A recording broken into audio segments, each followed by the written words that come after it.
What's going on, folks? Ted from Immersion here, and it's time to get back on to my starter set unboxing series. If you're unfamiliar with this, basically what I started doing in the wake of the OGL debacle was picking up other RPGs. That's what this stack is off of screen here.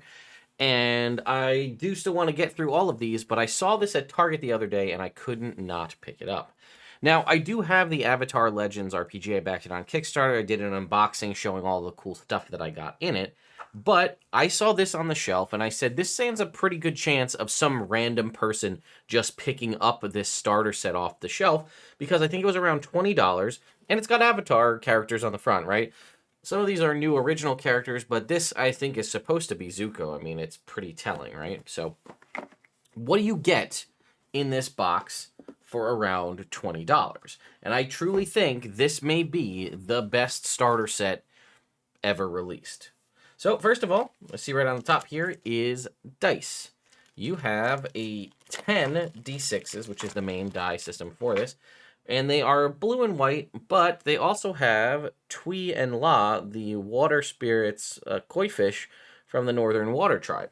So these are actually unique dice, different than both the standard and the collector's edition set that you get when you backed it on Kickstarter if you buy it online. We also got these like combat action maneuver cards. There's 21 cards in here to help make the course of gameplay go smoothly. Let me just go ahead and dump everything out. Make sure we're not missing out. Yep. Okay. We have a poster map of the Four Nations. Now, we did have, I think that's upside down. We did have a map like this that was cloth that came with the stuff I got from the Kickstarter, but here's a nice full-size poster map. Okay. And I guess if you're unfamiliar, the Avatar Legends role-playing system is powered by the Apocalypse system. So if you're familiar with that, you'll be loosely familiar with the rules of the game. We have our core rulebook, which is 36 pages. It has like a linen texture to it, which is nice, and it is full color. So you've got this here to explain the rules of the game to you. Then we have our adventure book, which is interesting because it includes not one, but two adventures based on your preference. You have Pirates of the Crimson Sails, which is set in the Aang era, the original Avatar: The Last Airbender. And then you have The Burning Fuse, which is set in the Legend of Korra time frame. So they give you the opportunity to play whichever era that you like. I mean, there are other eras expanded upon if you read some of the comics and the novels. But I'd say probably the one that most people are familiar with, the two major timelines and eras of the Avatar universe would be Aang and Korra. Basically, we're basing it typically off of whichever Avatar was around. So that's pretty neat. Now, the box says it's anywhere from like 2 to 4 or 3 to 6, 2 to 4 hours. So this is something that I've been debating with for a lot of folks, is like, what's a good time frame for a starter set? Is 2 to 4 hours reasonable? Because that is typically one play session. But do you get enough about the adventure, the system, and all of that in 2 to 4 hours? I don't know. But in theory, if it's 2 to 4 hours for each adventure, this has 2. So maybe double that. Then you get 11 custom character sheets that all have custom art on them, of a variety of different characters from a variety of different bending disciplines. So we have Nyanzen the Hammer here, and they are a sandbender, earthbending, but specific focus on sandbending. We have Simo here. The Prodigy is an airbender with a focus on wind coming from fans. We have Kuyan the Pillar, very clearly a swamp bender, so he's a water bender with a focus on manipulating the water in plants. We have Samten here, is a weapons trained person here, and their focus is on the staff. For those of you who don't know, the way it kind of works is you have your 4 bending disciplines: fire, earth, air, and water, and then you also have weapons and technology. Again, if these are all, say, Aang era, they really won't have technology that was more present in Korra. We have an airbender, speaking of Korra, set in the Korra era, because she is wearing the wingsuits that have become kind of the commonplace uniform of airbenders in that era. So Rinzin the Bold here, styles based on surfing on air. We have Bin the Rogue here, a firebender with a focus on acrobatic twisting and flame spinning.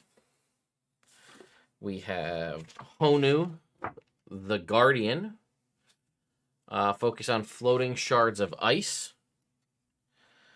We have Kahola the Successor, with a waterbender with a focus on jets of binding water. We have, I'm going to say it's Hijing here, the Icon, an earthbender with a focus on pummeling boulders of earth. And I'm going to say Z, I don't know how you pronounce it, the Adamant, who is a firebender with a focus on powerful bursts of flame.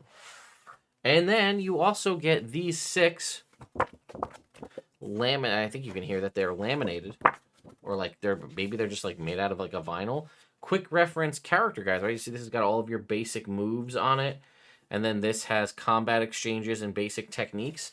So for pretty much everybody at your table, you can give them one of these nice laminated waterproof sheets, so they don't have to keep flipping back through the book. They have their character sheet, and then they have one of these. So just as a recap so far, before we get to what I think is one of the greatest things, we get 10 custom cool D6 dice. We get our poster map of the 4 nations. We get our 2 main books, our full-color core rulebook, as well as 2 different adventures set in 2 different eras of the Avatar universe. I believe it was 10 custom art unique character sheets for pre-generated characters, and 6 like laminated vinyl quick reference guides. And then you get this piece of paper.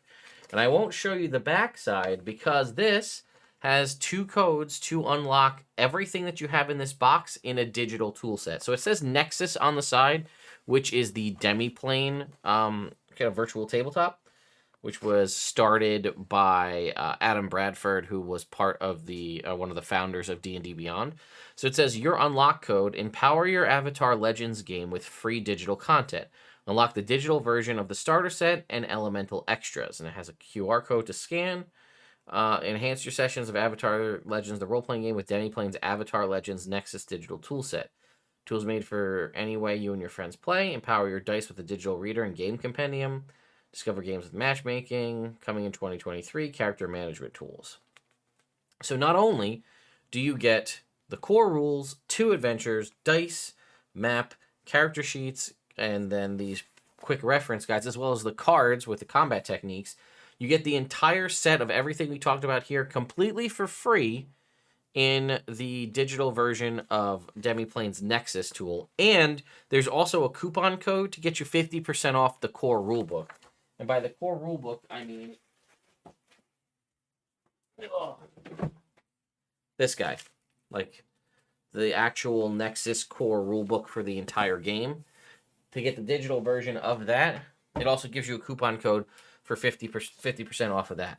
So with that, I think that is truly, in my opinion, the best character or the best starter box you're ever going to get. It's going to give you basically the full digital tools for everything that you have here.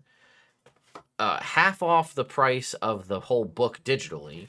And then, yeah, everything you're going to need to play, potentially 1, maybe 2 adventures, one set in the Aang era, one set in the Korra era. And because there's so many pre-written characters here, depending on what everybody wants to play, you could play both adventures using entirely new and unique characters and have, I think, up to 5 players at your table.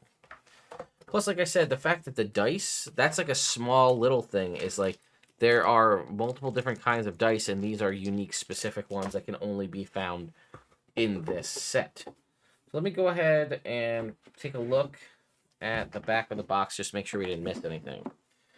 32-page rulebook, introductory adventures, engraved dice, combat action cards, pre-generated characters, 6 rules reference sheets, full color map, unique code to unlock a digital version of the Avatar Legends RPG set. And then it says, once you're ready, go and get the core rulebook and Wan Shi Tong's adventure guide, which is kind of the further kind of campaign section. But again, if you wanted to just get the core book digitally, you can get 50% off. So there you go, folks. Let me know. Have you gotten a chance to actually sit down and play Avatar Legends yet? I have not, but it might be part of my continuing series. So we have our starter set unboxing series, which is basically what this is, just going through everything contained in the box and kind of seeing where it stacks up. I don't know if anything will ever truly be a 10 out of 10 as far as what you get in the box, but I'm going to give this a 9 out of 10, mostly because I just don't know if anything will ever be perfect. But if I had to give a 10 out of 10 to a box set, I think I'd give it to the Avatar Legends starter set. And like I said, I'm planning to do a secondary series here on the channel where I grab a different group of people each time and play through one of the starter set adventures, just to get an idea of a couple of aspects. One, how does it stack up? Is it a good adventure in and of its own right? Because what I think the starter set adventure has to do a couple of different things, right? One, it obviously has to get you familiar with the game, like teach you a little bit about what's going on, get familiar with the game so that you can play it and enjoy it. It has to be a well-written adventure, because even if it's a good starter adventure to like teach you okay, you made your character, let's play. If the adventure's not good, it's not going to be an enjoyable experience, and you're probably going to lose people. The other aspect is in the time frame that it takes. How long is it, first of all, right? Because not everybody has time to sit down and play a mini campaign arc like you would if you were playing Lost Mines of Phandelver. But maybe if this one is accurate where it says 2 to 4 hours, if I was able to sit down and play through one of those one-shots in 2 to 4 hours, one, I'd be able to finish it, and that's a good thing. But how good of a grasp do I have on the rules and the way the game feels from just one 2 to 4 hour session? So I'm still a little torn myself on what a good starter set adventure looks like. But I think ultimately what I'll do, like I said, is play through these with a different group of people, try to grab a variety of different folks to see, so we're not having the same people every time, to try out and play one of these games. And then at the end, also get their opinion. So be on the lookout for like a starter set. I have to come up with a clever name for it, but basically where we play through the adventures of the various starter sets. Whether that be something like Dungeons and Dragons or some wholly new system like Avatar Legends or Star Wars Force and Destiny or what have you. So anyway, let me know your thoughts and opinions in the comments down below, and I'll see you all next time.